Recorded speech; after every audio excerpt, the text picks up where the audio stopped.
안녕하세요. 자산 배분과 배당으로 내 통장 키우기 매당통입니다. 오늘은 은퇴에 대해 생각해 봤습니다.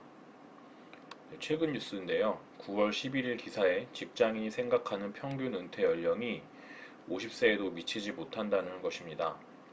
공무원은 정년까지 무리 없이 일한다 해도 일반 사기업의 경우는 정년까지 일하기 쉽지 않은 것이 사실인데요. 제가 다니는 회사만 보더라도 50세 이상의 분들이 많지는 않습니다. 예전과 결혼과 출산 나이가 늦어진 만큼 자녀에 대한 뒷바라지를 하는 나이도 더 늦어졌습니다. 이래저래 쉽지 않은 직장인의 삶인 것 같습니다. 과연 50살에 은퇴를 해서 먹고 살려면 얼마나 자산이 있어야 할까요? 이 화면은 인베스트먼트 인플레이션 캘큘레이터에 있는 계산기의 화면을 캡처한 것입니다. 이 계산기는 구글에 이 제목을 치면 바로 나오는데요. 예를 들어 20만 달러를 10년간 15%로 불리면 80만 9천 달러가 되는데 인플레이션은 반영하지 않은 수치입니다. 만약 2% 인플레이션을 반영하면 66만 3천 달러로 그 가치가 하락하죠. 현재의 만 달러와 10년 후의 만 달러는 같지 않기 때문인데요. 은퇴 후에 다른 일을 하지 않는다면 소득 없이 소비만 해야 되기 때문에 자본소득이 소비보다 커야 됩니다. 우리가 흔히 경제적 자유라고 말하는 것인데요. 이 부분을 계산하는 것은 잘 되어 있지 않아서 엑셀로 다시 만들어 봤습니다. 제가 만들어 본 은퇴 계산기입니다. 입력해야 할 숫자는 다음과 같습니다.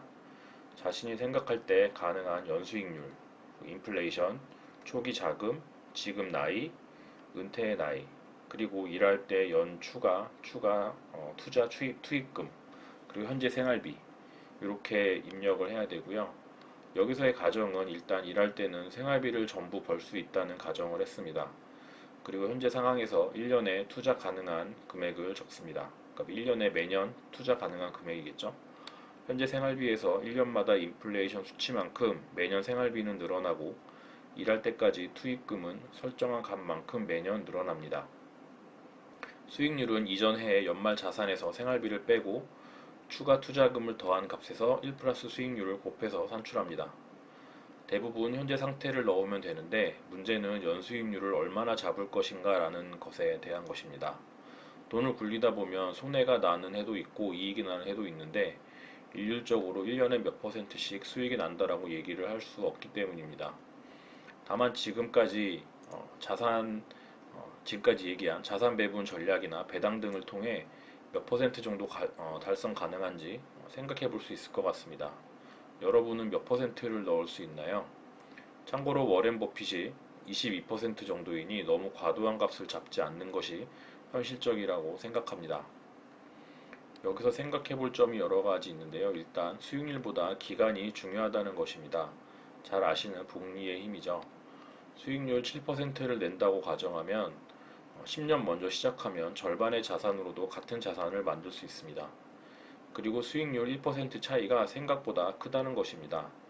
은퇴 이유는 어쨌든 버는 돈보다 쓰는 돈이 적어야 하기 때문에 은퇴 전까지 불려놓은 자산에서 생활비를 쓰되 남은 자산에서 발생하는 수익이 생활비 이상은 되어야 한다는 것입니다. 예시로 적어둔 케이스는 초기 자금 4억, 인플레이션은 1.5%를 가정했고 지금 42세인 직장인이 50세까지 일한다고 가정했습니다. 그리고 현재 생활비는 연간 4천만 원, 일할 때는 1년에 1천만 원 정도 추가 투자 가능하다고 가정했습니다. 이럴 경우 연수익률이 8%면 자산은 우상향하는데 에 반해서 7%가 되면 자산은 66세 이후에 줄어듭니다. 늘어나는 생활비를 감당하지 못하는 것입니다. 노후에 씀씀이가 줄어들고 연금 혹은 알바를 통한 다른 소득원이 생기면 이 그래프는 당연히 달라지겠습니다만 7% 정도의 명목 수익으로는 오래 사는 리스크를 감당할 수 없을 것 같습니다. 지금 42세 직장인이 4억을 굴릴 수 있는 사람의 비중이 얼마나 될지 또 연 8%를 안정적으로 낼 수 있는 사람이 얼마나 될지 모르겠지만 본인의 자산과 나이 그리고 은퇴까지 남은 기간을 생각해보고 한 번쯤은 계획을 세워보는 것이 어떨까 합니다. 영상이 도움이 되셨다면 구독과 좋아요를 눌러주세요. 알림 설정도 잊지 마세요. 감사합니다.